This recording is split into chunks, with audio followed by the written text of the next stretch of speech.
Hey everyone, and welcome back to another week of our Life Books devotionals.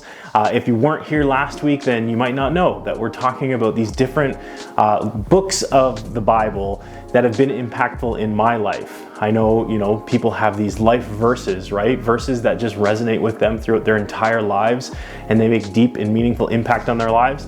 And so I'm talking about some of the books of the Bible that have made deep and meaningful impact in my life. So last week we talked about the book of Amos and the impact it's had on my life, talking about how we need to turn from this inward selfish nature that we have to this outward and selfless nature that God calls us to.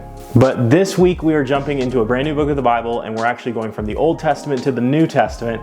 And some of you have heard me talk about this many times, and so I apologize, but tonight we're going to be talking about the book of Hebrews. So the book of Hebrews is probably the book of the Bible that's played the biggest role in my life, in the entirety of Scripture in the last 10 years or so, and it stems from this moment that I had in Bible school. I was in this course on apocalyptic theology, and that was just really a fancy way of saying we were studying these different letters and books of the Bible that had to do with these revelations that people had, these moments that God was speaking to them. And so we were talking about the book of Hebrews, and I didn't know what was going on. I was having a really hard time with the course material, and so I called up my professor and I said, hey, I need you to explain some things to me. And he took some time. He probably took about an hour out of his day to explain what was going on in a lot of the books that we were reading. Specifically, we were talking about the book of Hebrews. And by the end of this conversation, my professor had said, here's what you need to know about the book of Hebrews, and here's what you need to know about Scripture in its entirety. God has remained faithful to his people, and so in turn, his people need to remain faithful to him.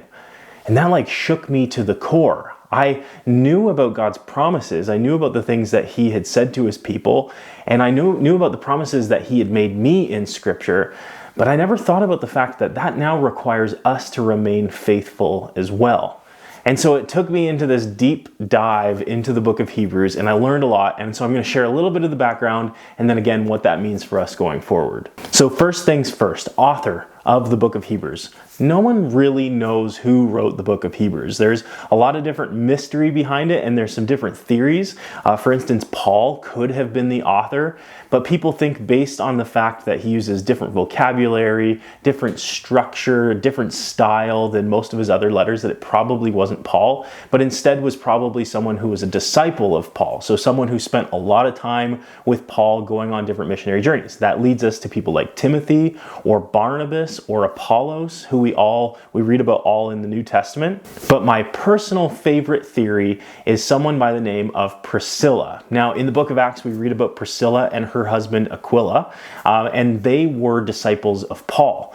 Now, here's why experts think that she may have written the book of Hebrews. Because if she had written it, because of the credibility that she would have lost for just being a woman, which is kind of ridiculous, but that's how it was back in this Greek-Roman time, she would have lost credibility for just being a woman. And so instead, they put someone else's identity on it, a man's identity on it, even though Priscilla wrote it. Now again, that's just a theory. We don't know that for sure.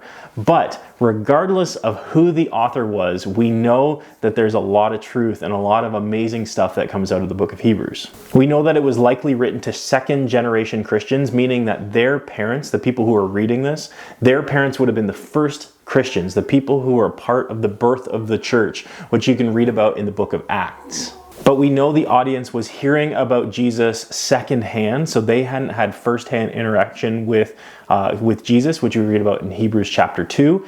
And we also know that they hadn't experienced any sort of physical persecution for their faith, which would have kind of wedged them in between first generation Christians and third generation Christians. And we read about that in Hebrews chapter 12. When we read the book of Hebrews in its entirety, it shows this constant theme of God's faithfulness. It shows us the things that God has done throughout the generations of the Jewish history, but it also points us to a future with God. And that starts at Hebrews chapter 10 at verse 23, where it says, "Let us hold tightly without wavering to the hope we affirm, for God can be trusted to keep his promises." Isn't that amazing? God can be trusted to keep his promises. So again, throughout history, the Jewish people have seen God's hand at work. And I think us too, when we look back and on our lives, we can see what God has done in us. But then there's this question, what do we do with that? If we know that God can keep his promises and that he will remain faithful to us no matter what, doesn't that mean that we in turn should remain faithful to him? The last little chunk we need to know from the book of Hebrews is that the people that are hearing this letter, the people that are reading this letter, know that there is hardship on the way. They're getting rumblings of the fact that Christians are dying because of their beliefs. And so the author is saying to them, I know it seems like it's easier just to give up your faith, but remember what God has done to you and done in your life and in the history of your family. And then make sure that you hold strong to what he's going to do in you. The people in the book of Hebrews had a choice. They could remain firm in the God that they had served and their generation, the generations before them had served, or they could abandon ship and go kind of the easier route, or at least the temporarily easier route. And oftentimes we are stuck with the same decision. Are we going to abandon, make the temporary easy decision just to leave our faith at the door, or will we hold firm in the God that's always remained faithful to us? So I want you to do two things tonight. You can do it in your small group or on your own, whatever you want to do. But the first thing is, I want you to just take a moment and reflect on what God has done in your life. Think about the moments where only God could have done that thing, right? You've maybe seen that. You know, I've seen it in my life over and over and over again. The things where I look back and I'm like, oh man, only God could have done that in my life. So I want you to think about those moments. And then the second thing I want you to do is just think about some of the difficult circumstances in your life right now. Maybe they're external pressures or internal pressures. And I want you to think about the fact that God is present.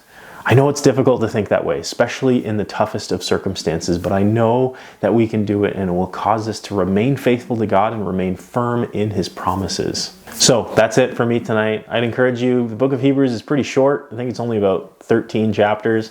And so I would encourage you just to take some time to read that book, knowing that background of who the author may be and who the author's speaking to and the circumstances they're facing. And I hope that you're encouraged by that. So I've probably been over 5 minutes. I'm so sorry, but I hope you have a great rest of your night and we'll talk to you again next week.